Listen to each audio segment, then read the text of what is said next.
જામનગરમાં આ વખતે મનપાની ચૂંટણીમાં ward number 12 talk of the town બન્યો છે।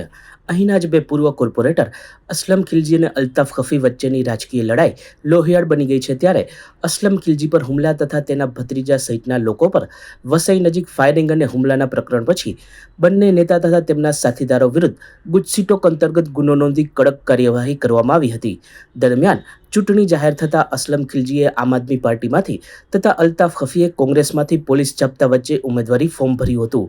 આ બધી પરિસ્થિતિઓ વચ્ચે સંવેદનશીલ એવા વોર્ડ નંબર 12ના પટણીવાડ સહિતના વિસ્તારોમાં ચૂંટણી પહેલા પોલીસ દ્વારા કાયદો વ્યવસ્થાની સ્થિતિ સુદૃઢ બનાવવા માટે કવાયત હાથ ધરવામાં આવી છે।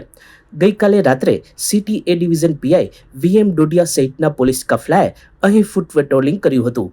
મોડી રાત સુધી કામ વગર રખડતા આવારા તત્વો પોલીસને નિહાળી રફુચક્કર થઈ ગયા હતા। બીજી તરફ સમગ્ર કાર્યવાહીથી અસામાજિક તત્વોને પણ સાંકેતિક સંદેશ આપવાનો પોલીસે પ્રયાસ કર્યો છે।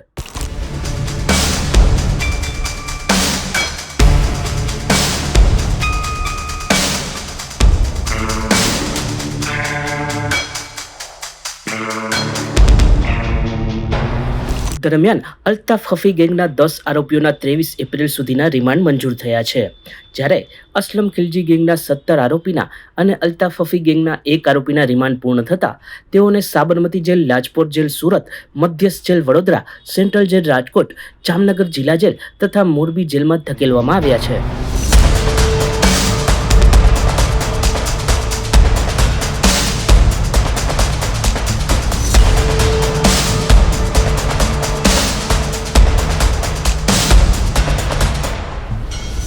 સચોટ સમાચારો સૌથી ઝડપી મેળવવા માટે અમારી ચેનલને સબસ્ક્રાઇબ કરો।